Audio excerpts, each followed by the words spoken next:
Marcus stood in the center of the high-end art gallery, his gaze drifting over the walls adorned with masterpieces. The polished marble floors gleamed under the soft lighting, and the air was thick with the scent of expensive wine and floral arrangements. His exhibit, titled Echoes of War, was displayed in the far corner, away from the main collection of well-known artists.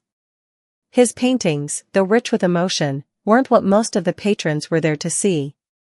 They weren't the kind of art that captured instant attention or fit the image of an established artist.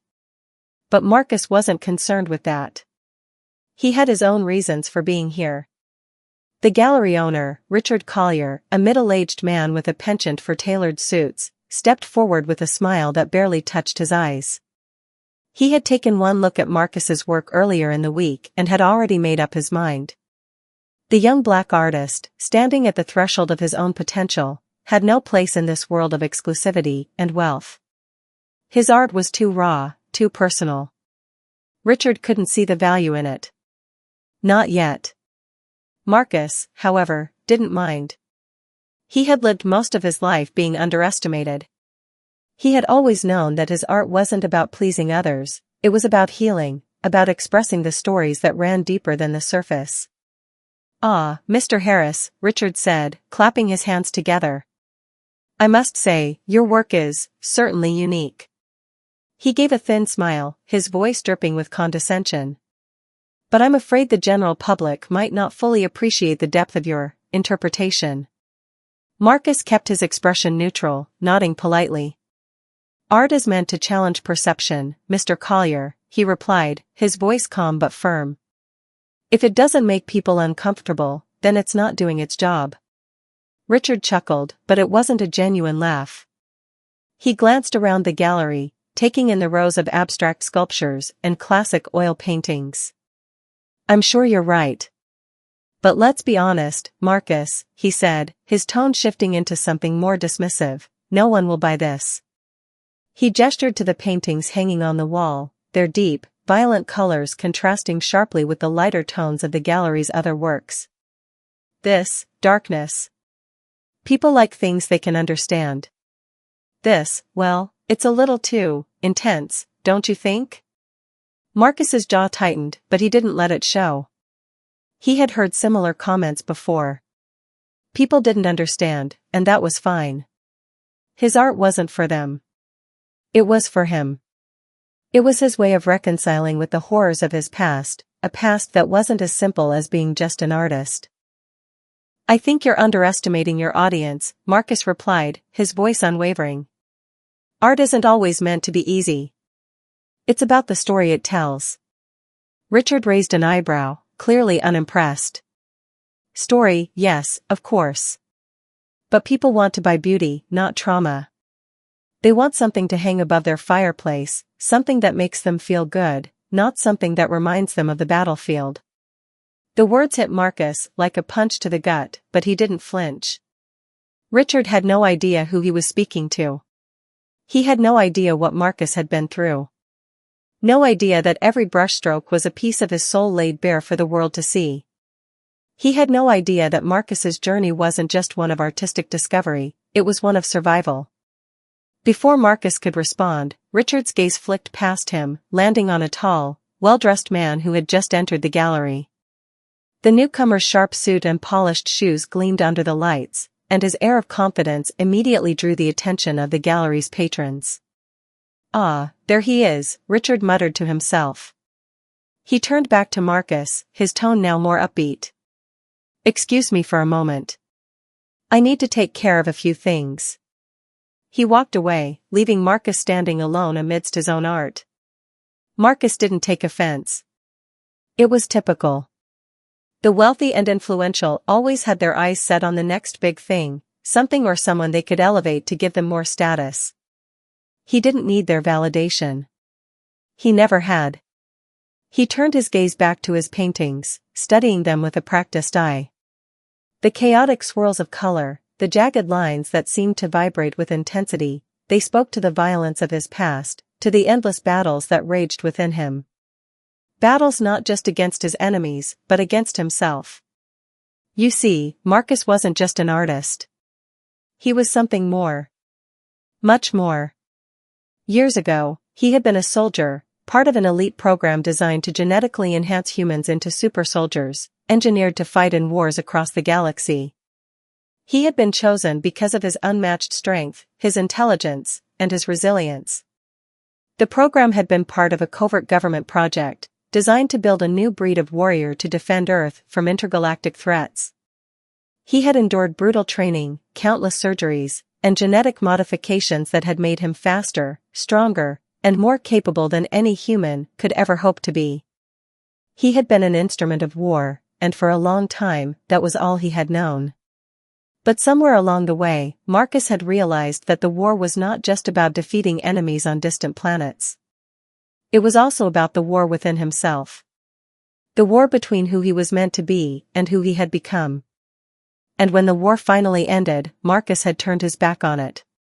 He left the military, settling into a quiet life, finding peace in painting, in creating beauty out of chaos. And yet, here he was again, at the center of a battle that had nothing to do with lasers and bombs, but everything to do with how the world viewed him. How they viewed his art. He didn't need to be understood by Richard Collier. He didn't need to be understood by anyone. His art was his story, and that was enough. A soft cough interrupted his thoughts. Marcus turned to see the well-dressed man who had caught Richard's attention earlier, now standing in front of him. The man smiled, his eyes sharp and calculating. "I couldn't help but notice your paintings," the man said smoothly. "They're quite bold." Marcus raised an eyebrow. "Bold is one way to put it." The man chuckled. "You have quite a presence about you. Not just in your work, but in person." He studied Marcus for a moment longer, as if assessing something deeper. "I'm Dominic Harrington," he continued, extending a hand. "I'm in the business of discovering rare and extraordinary talents." Marcus shook his hand, the firm grip betraying no hint of warmth. "Nice to meet you, Dominic." "I couldn't help but overhear your conversation with Richard," Dominic said, his voice lowering slightly. "I'm sure it wasn't easy for you." Marcus didn't respond immediately. He had heard these kinds of words before, but there was something different about Dominic's demeanor. There was a coldness to him, a sharpness that Marcus couldn't quite place. "I don't need his approval," Marcus said finally. "I don't need anyone's approval." Dominic smiled again, but there was something calculating behind his eyes. "I admire that. But let me tell you something, Marcus. In this world, there's always someone who underestimates you. And then, one day, they find out just how wrong they were." Marcus didn't know where this conversation was headed, but something about Dominic's words resonated with him. He was used to being underestimated. It had happened all his life, first as a soldier, then as an artist. But maybe Dominic was right. One day, people would realize that Marcus was far more than they could imagine. Before he could respond, Richard appeared again, his face strained. "Marcus, if you'll excuse me, there's someone I need to attend to," he said curtly, his voice suddenly less polished than before. Marcus watched as Richard hurried off, leaving him alone with Dominic. For the first time that night, Marcus felt a spark of curiosity. Something told him that this was only the beginning of something much larger. Marcus had been walking through life with a secret so deep, so rooted in the very fabric of his being, that even those closest to him had no idea. To them, he was an artist, a man trying to make sense of the world through his paintings. They couldn't know the truth. No one could. Not even Richard, who had dismissed him so easily just hours earlier. The truth was that Marcus wasn't just an artist. He was something else. He was a soldier, no, not just any soldier. He was one of the last remnants of a covert government project, a genetic experiment designed to create warriors for a war that had long since been forgotten by the public. The project had started nearly 2 decades ago. Earth was at war with alien forces from distant star systems. Governments, fearing the loss of humanity's dominance in the galaxy, initiated a top-secret program to genetically modify humans into super soldiers. The idea was simple: take the best of humanity and push them beyond the limits of biology. To give them the strength of a dozen men, the speed of an Olympic athlete, the intelligence of a supercomputer, and the ability to withstand the brutal conditions of deep space warfare. Marcus had been one of the few chosen for the program. His parents were long gone, casualties of an early wave of alien attacks. His only family was the government. He had been an orphan, recruited into the program at the age of 15, his body taken from him and remade into something else. The procedures had been brutal. His bones had been reinforced with a synthetic alloy that made him nearly indestructible. His muscles had been altered to give him strength far beyond the norm, and his senses had been enhanced so that he could track a single movement from miles away. His mind had been expanded to process and analyze information at lightning speeds, a skill that had made him invaluable in battle. But the most extraordinary part of the experiment was his ability to heal. Where a normal human would succumb to wounds, Marcus's body could regenerate in a matter of hours. The more intense the injury, the faster his body worked to fix it. It was as though his cells had been rewritten to fight death itself. For years, Marcus had been deployed on missions across the galaxy, fighting in countless battles against alien forces. The war had been long and costly, but it had ultimately been won. Earth had come out victorious, but at a tremendous cost. Many of the enhanced soldiers had perished, their bodies unable to withstand the genetic strain. Others, like Marcus, had survived, only to be cast aside once the war was over. But Marcus had never forgotten. He had seen the worst the universe had to offer. He had fought in battles where entire planets had been reduced to rubble, where millions of lives had been lost in an instant. He had watched comrades die, their bodies ripped apart by alien weaponry, only to rise again, fighting with the rage and determination that only someone who had been through the horrors of war could understand. When the war ended, Marcus had left. He didn't want to be a tool for the government anymore. He didn't want to fight. He wanted peace. So, he had retreated into the shadows, choosing to live a life of quiet reflection. But peace was an illusion. The scars of war ran deeper than he could have ever imagined, and they didn't fade with time. As Marcus walked the streets of the city, heading back to his small studio apartment, the weight of his past hung heavy on him. The art gallery encounter had reminded him of the stark divide between the life he had chosen and the life he had left behind. People didn't understand him, not truly. They saw a young man with talent, a former soldier who had traded in his weapon for a paintbrush. But they didn't see the warrior within. They didn't understand the darkness that lay beneath his calm exterior. He entered his apartment and locked the door behind him. The room was quiet, lit only by the faint glow of the city lights outside. The walls were covered in his artwork, a tapestry of colors and shapes that represented the battles he had fought, both external and internal. Each piece was a reflection of his struggle, his desire to express what words could not. The chaos of war, the brutality of combat, the pain of losing everything, those emotions poured out of him onto the canvas. As he set his keys on the counter and removed his jacket, Marcus caught sight of the photograph on his desk. It was an old photo, taken years ago, back when he was still in the military. He was standing alongside a group of soldiers, all of them wearing the same uniform. His face was younger, more naive. But even then, there was something in his eyes, something that hinted at the power he carried inside. The phone rang, interrupting his thoughts.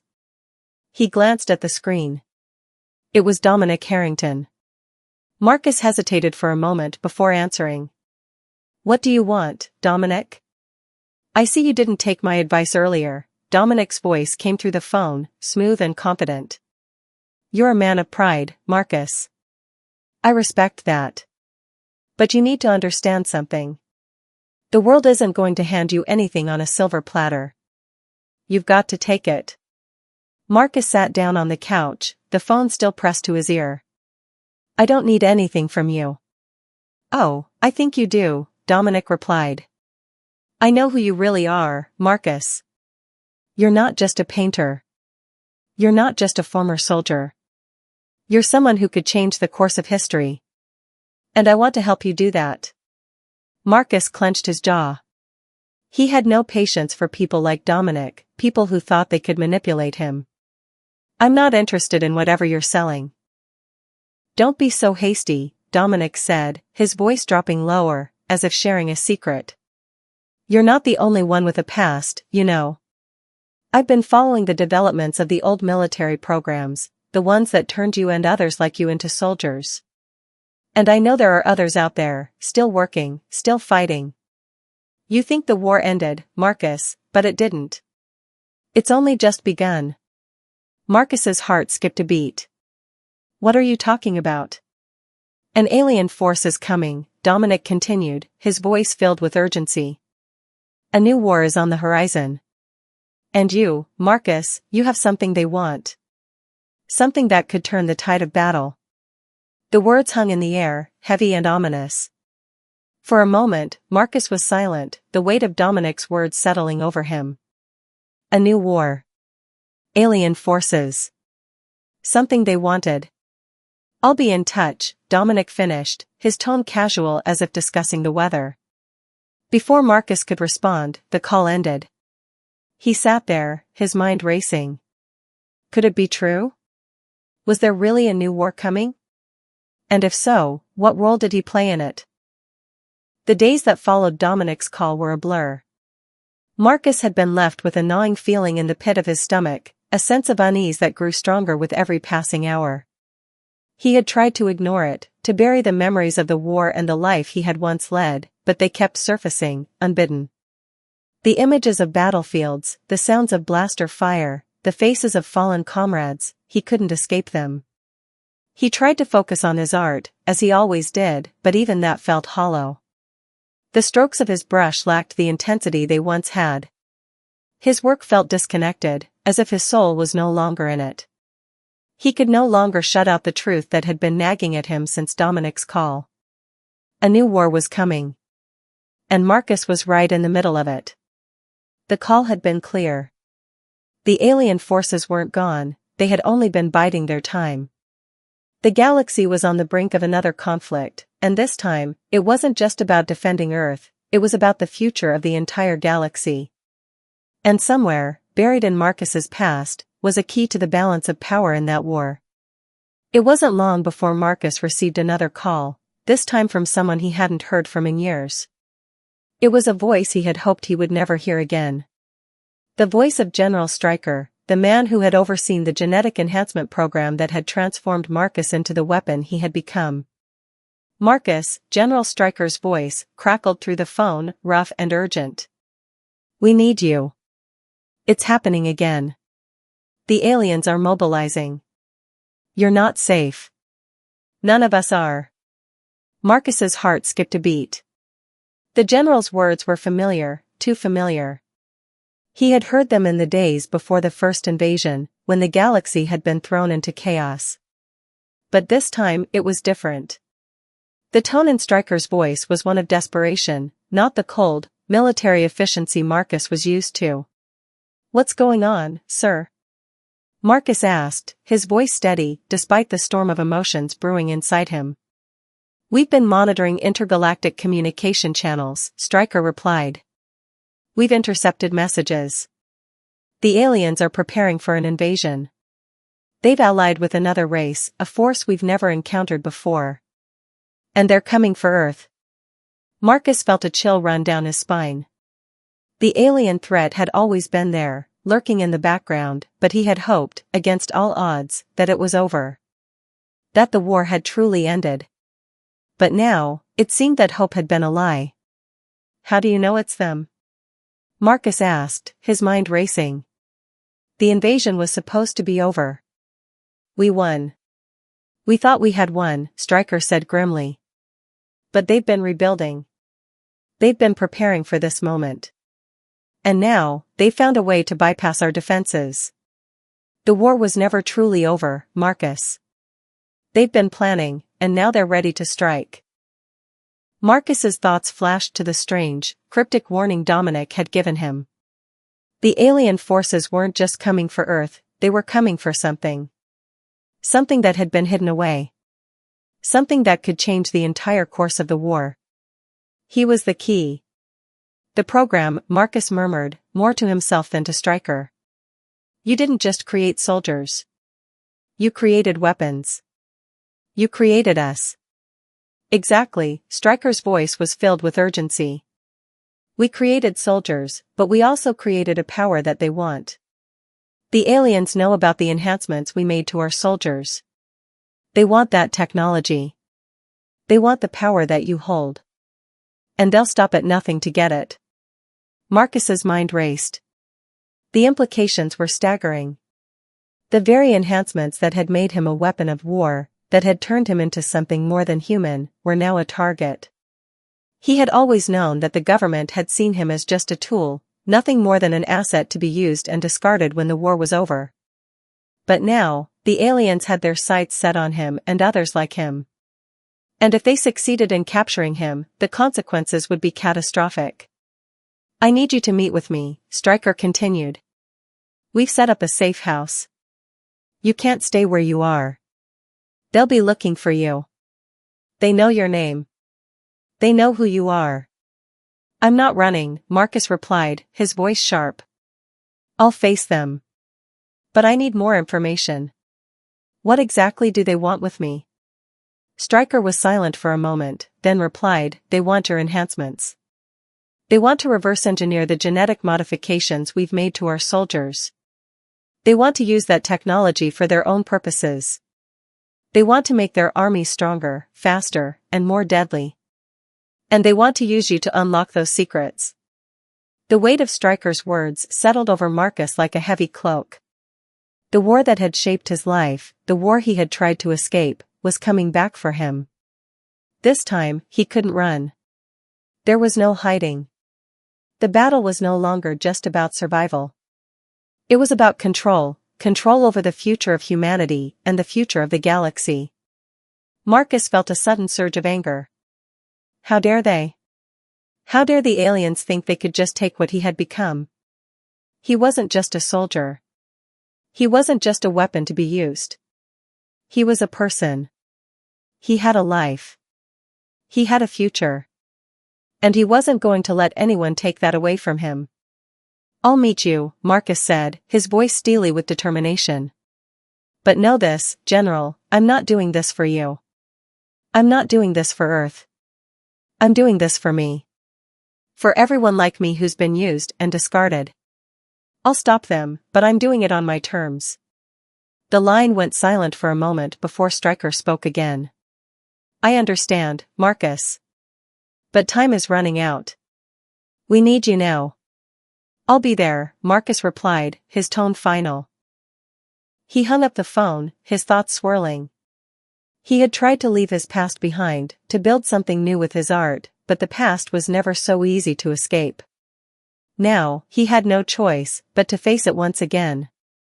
The galaxy was on the brink of another war, and this time, it wasn't just about fighting for survival. It was about fighting for control over the technology that could reshape the universe. And Marcus Harris, the artist, the soldier, was right in the middle of it all. As he prepared to leave, he cast one last glance at his paintings, the colorful depictions of violence and chaos that had been his way of coping with the horrors he had witnessed. But now, those paintings seemed so distant, so insignificant in the face of the coming storm. A new war was on the horizon. And Marcus was ready to fight. The night was cold as Marcus made his way through the dimly lit streets, his mind consumed by the revelation that had just unfolded. He had always known that his life was far from ordinary, but the weight of the truth was now unbearable. He wasn't just a soldier or an artist. He was a pivotal figure in an intergalactic war, a war that threatened not only his world but the entire galaxy. He had no illusions about the danger he faced. The government had used him, altered him, turned him into a weapon.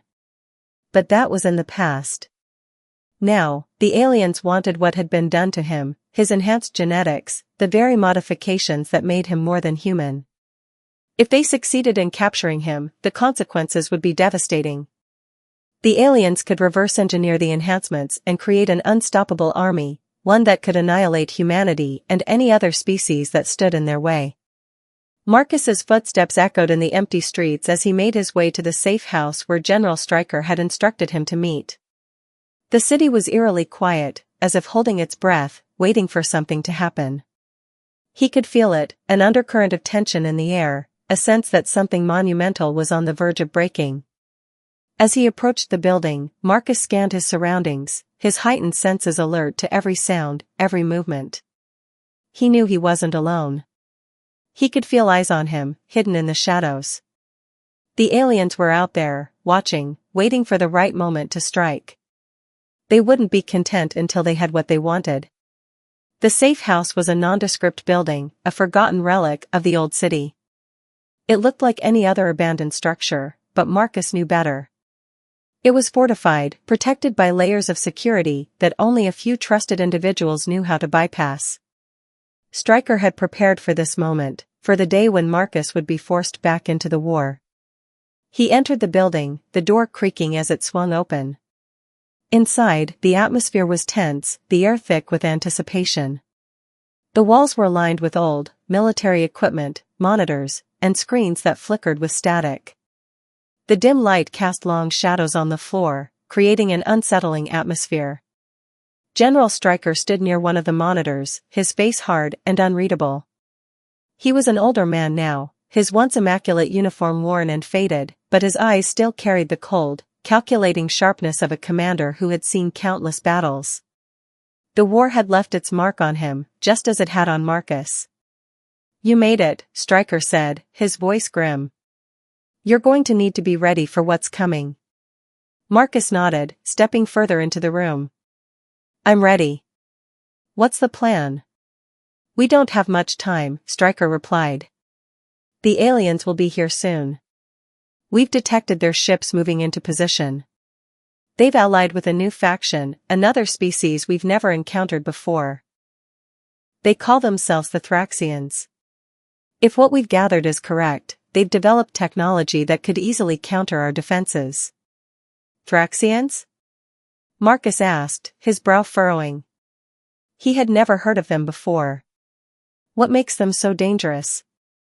"They're unlike anything we've ever faced," Stryker said. "Their ships are equipped with advanced cloaking technology. They can move undetected, strike with precision, and retreat before we even have a chance to respond. Their weapons are unlike ours, energy-based, capable of destroying entire fleets in seconds. But the real danger lies in their ability to manipulate biological systems." Marcus frowned. "You mean they can control people? Like mind control?" "Not exactly," Stryker explained, his tone somber. "They can infiltrate biological systems at a molecular level, altering DNA. They've been experimenting with biological warfare, using it to genetically modify their soldiers and enhance their abilities.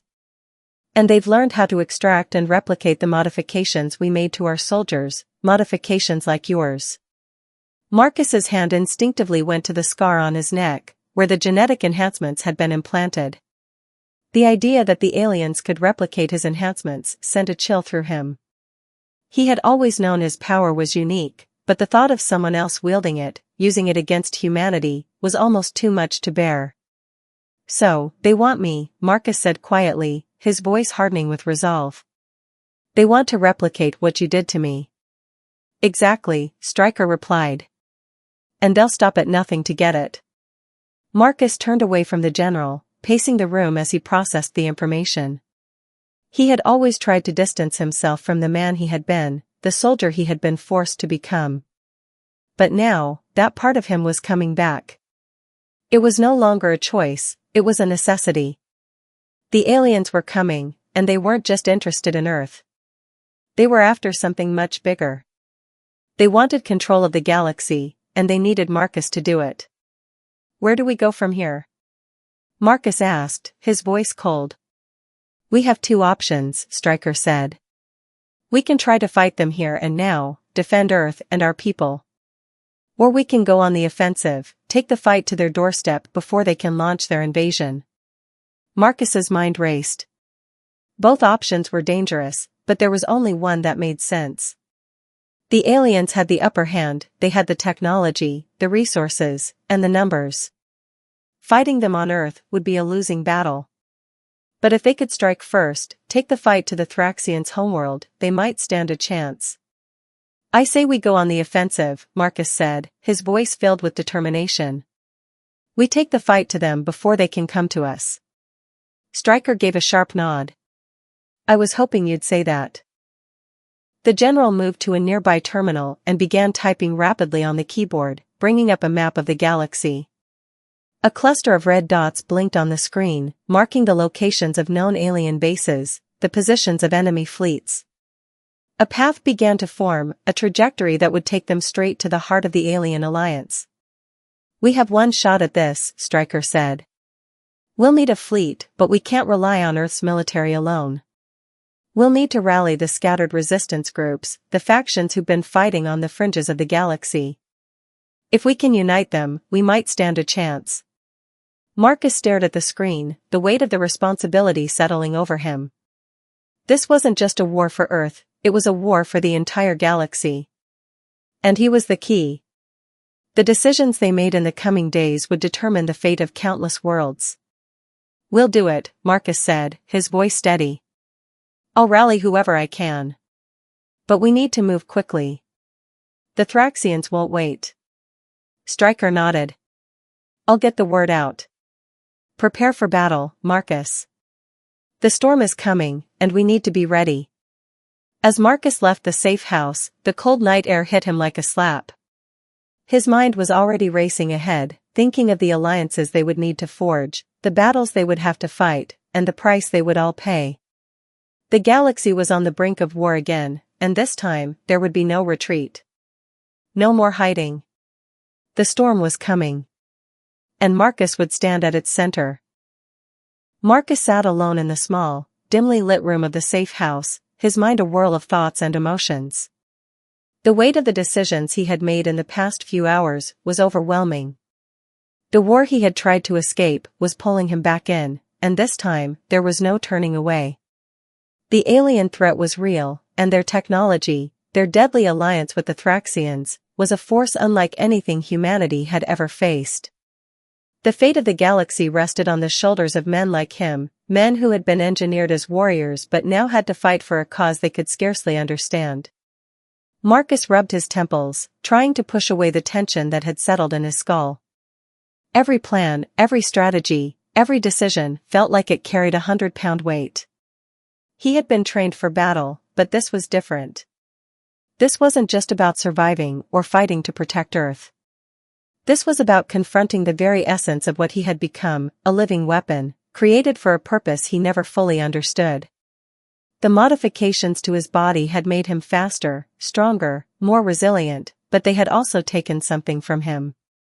He had always been haunted by the thought that, somewhere in the process, he had lost his humanity. The war, the battles, the endless conflict, it had all become a blur, a haze of blood and fire and screams. And now, he was about to step back into it, only to find himself at the center of a galaxy-spanning conflict.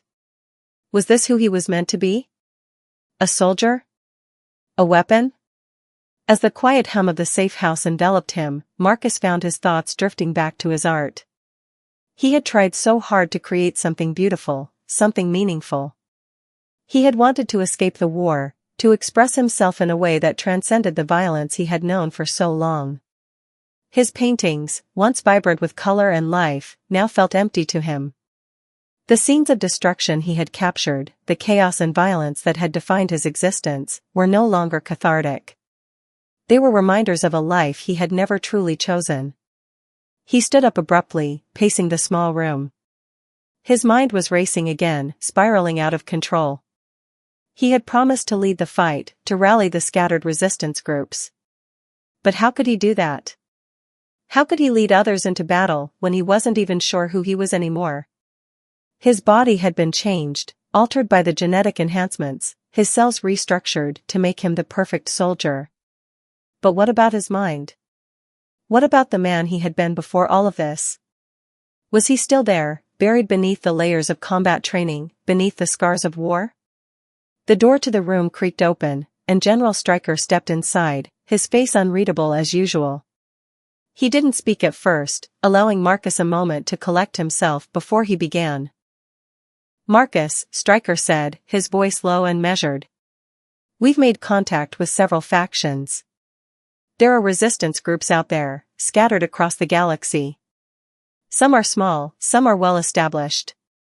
But they all have one thing in common: they're scared." Marcus turned to face the general, trying to focus on what was being said. "Scared of what?" "Of us," Stryker replied. "The program. They're afraid of what we've become. They know that we, the enhanced soldiers, are a weapon. They know we were bred for war. And they're afraid that we'll turn on them just like the aliens would." Marcus felt a lump form in his throat, the coldness of the words cutting through him like a blade. "Afraid of us? Of me?" "Not just you, Marcus," Stryker said. "All of us. The enhanced soldiers are weapons, yes. But we've lost our humanity in the process. Some of these factions want to work with us, but they're hesitant. They fear that if we don't have control over our own actions, we could become as dangerous as the Thraxians." The silence in the room thickened, as if the weight of Stryker's words was pressing down on Marcus, suffocating him. He had always known that his enhancements came with consequences. But he had never realized just how deeply those consequences had shaped the way others viewed him. "Do you think we've lost control?" Marcus asked, his voice barely a whisper. "I think you're the only one who can control it," Stryker replied. "You're the key. The others, they're all part of a program. But you're different. You've always been different." Marcus felt a strange sense of pride mixed with fear at the general's words. It was true. He had always been different from the others. His enhancements were far more advanced, far more dangerous. But with that power came a responsibility that no one had ever fully explained to him. He wasn't just a soldier anymore. He was a symbol, a weapon that could tip the balance in a war. "How do we convince them?" Marcus asked, his tone resolute now. He couldn't afford to be torn by indecision. The resistance factions, these scattered groups that had been fighting for their own survival, needed him. They needed his leadership. They needed the weapon that he was, but they also needed the man beneath it. "You're going to have to show them who you really are," Stryker said. "Not just the soldier they've heard about, not just the weapon. You need to prove that you can lead, that you're capable of guiding them through this war. If you do that, they'll follow. If not, they'll fear you. And if they fear you, we'll lose everything." Marcus nodded slowly, his mind already shifting gears. The task ahead of him wasn't just about tactics or strategy. It wasn't just about assembling forces and launching an assault on the Thraxians. It was about leadership, showing these fractured groups that they could trust him, that they could trust the man beneath the soldier.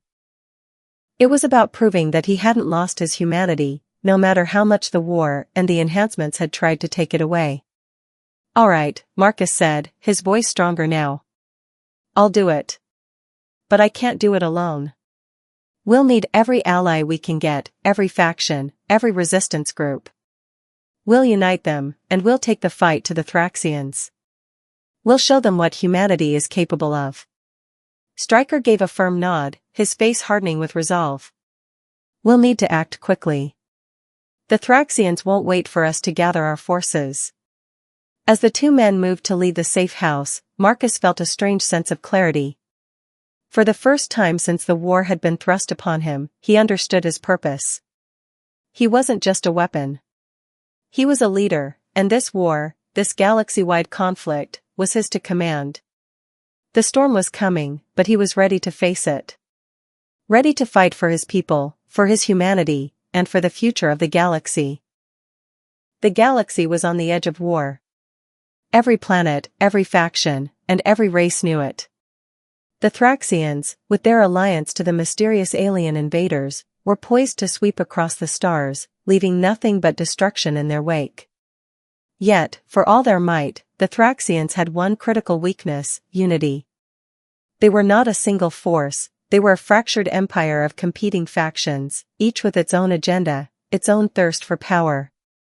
If Marcus and the Resistance could exploit that division, they might just have a chance.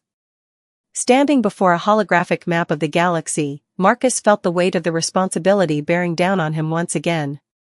The various Resistance factions were scattered across the stars, some on distant colonies, others entrenched in brutal guerrilla warfare on their home planets. None of them trusted each other, and none had ever unified under a single cause, until now. Marcus turned to General Stryker, who was observing the map intently. The general had been the backbone of the Resistance for decades, but even he knew that the stakes had never been this high. They won't all agree, Stryker said, his voice low. Some will hesitate, some will fight us at every turn. The fear of our kind, the enhanced soldiers, is a barrier we can't ignore. I know, Marcus replied, his jaw set with determination. But we don't have a choice. If we can't convince them, the Thraxians will pick them off one by one. They'll fall. Stryker gave a sharp nod. We've arranged meetings with key leaders, but they're not going to be easy conversations. We're asking them to trust us with their lives, and our reputation precedes us. You'll need to be more than just a soldier. You'll need to show them why you're the only hope we have. Marcus took a deep breath, steeling himself for what lay ahead. The battle wasn't just one of weapons or strategies, it was one of trust, diplomacy, and convincing these fractured groups that they could rely on him. His enhancements, his power, would get him only so far. To win this war, he needed to unite the galaxy, to forge a coalition strong enough to stand against the alien tide. Where do we start? Marcus asked. Stryker gestured to the hologram, zooming in on an isolated planet on the outskirts of known space. This is Seriphus. It's home to a powerful faction called the Uroth Coalition. They control several important trade routes, but they've always kept to themselves. They've been neutral in every conflict. They've been watching us, though. And they're waiting for us to make a mistake, Marcus mused, his fingers brushing the map. They want to see if we can hold our ground. That's right, Stryker replied. They'll expect us to beg them for help, to offer them riches or weapons. But that won't work. We need to show them our strength, not just our desperation. Marcus straightened his posture. He knew the value of the Uroth Coalition. They weren't just a powerful military force, they controlled vital trade routes, meaning whoever controlled them could dictate supplies, reinforcements, and even economic stability across the galaxy. Gaining their trust was essential, not just for the war effort, but for the long-term success of their coalition. We'll go to Seriphus, Marcus said. But we'll do it on our terms. The journey to Seriphus was long, and the silence between Marcus and Stryker was thick with unspoken thoughts. They both knew what was at stake, and neither was prepared to fail. This wasn't just a war for survival, it was a war for the future of the galaxy. For every world that had already fallen to the Thraxians, there were 100 more that would follow if they didn't succeed. Marcus was ready, but the pressure was mounting. As the ship broke through the atmosphere of Seriphus, Marcus could feel his heart beat faster. This planet was an enigma, a place that had avoided the galactic conflicts of the past and remained largely isolated from the politics of the core systems. The people of Seriphus valued their independence above all else, and Marcus knew that a direct assault on their pride could alienate the very allies they needed. They landed in a small, militarized compound at the edge of a vast desert. The sun beat down relentlessly, casting long shadows across the barren landscape. The Uroth Coalition had chosen this location not for its strategic importance, but for its isolation, an ideal place to guard their secrets, to protect their autonomy from the galaxy at large. A delegation of Uroth leaders was waiting for them. Their appearance was striking, tall, imposing figures, their skin a deep, metallic blue that glinted under the sun. Their eyes were dark, penetrating, and gave the impression that they could see straight through anyone who stood before them. They were a proud, ancient race, and they did not take kindly to outsiders. Marcus stepped forward, his presence commanding attention. His enhanced physique and military uniform made him an imposing figure, but it wasn't his strength that mattered in this moment, it was his ability to connect with these leaders, to show them that he wasn't just a tool of war but a beacon of hope for the galaxy. "You're the one they call Marcus," said the leader of the Uroth delegation, his voice deep and gravelly. "The enhanced soldier. The weapon." "I am," Marcus replied, his tone steady but firm. "But I am also the one who can save this galaxy from the coming storm. The Thraxians are coming. We need to fight together." The leader's gaze narrowed, his eyes flicking over to Stryker before returning to Marcus. "We've heard the stories. We've seen what your kind can do. But you ask us to join a war we did not start, to fight a battle that is not ours. Why should we believe in you? Why should we risk everything for a galaxy on the brink of destruction?" Marcus took a deep breath, stepping closer to the leader, his voice low but resonant. "Because, in the end, we will all fall. The Thraxians won't stop with Earth. They'll take everything. We have to unite now, before it's too late. I'm not asking you to fight for Earth or for me. I'm asking you to fight for your people, for your future, and for the future of all worlds." The silence that followed was heavy. Marcus could see the doubt in their eyes, but he also saw the flicker of something else, hope, perhaps. The leader glanced at his companions, exchanging silent words in their native tongue. Finally, the Uroth leader spoke again. "You have our attention, Marcus. But actions speak louder than words. Prove that you are not just another weapon. Prove that you are capable of leading a galaxy-wide resistance." Marcus didn't hesitate. "We'll start with your people, your strength. We'll use your trade routes to supply the galaxy, to fortify our positions, and to strike back against the Thraxians. Together, we can take the fight to them." The leader paused, then gave a slow nod. "You have one chance to prove yourself. Fail, and you will have no allies here." The decision had been made, but the war was far from over. This battle for unity was just the beginning. Marcus knew that if he could win the trust of the Uroth coalition, they would stand as the first pillar in a grand alliance that could take on the Thraxians. But even if they succeeded here, the true battle lay ahead. A battle for unity, for strength, and for survival. The future of the galaxy hung in the balance. And Marcus was ready to fight. The time had come. After months of delicate diplomacy, uniting factions, and building a resistance, Marcus stood at the front of an assembled armada. The Uroth coalition had joined their cause, and their trade routes had provided the necessary resources to strengthen the galaxy's defenses. But all of that would mean nothing if they couldn't face the Thraxians head-on. The alliance of human and alien forces had gathered in the vast expanse of space, just beyond the orbit of Seraphis. Ships from every corner of the galaxy, once divided by differences, now united under a common banner, lined up in formation, their weapons primed and ready. The final battle was upon them, and the stakes had never been higher. Marcus stood on the bridge of the flagship, his eyes focused on the view outside. The stars stretched endlessly before him, and beyond them, the enemy waited.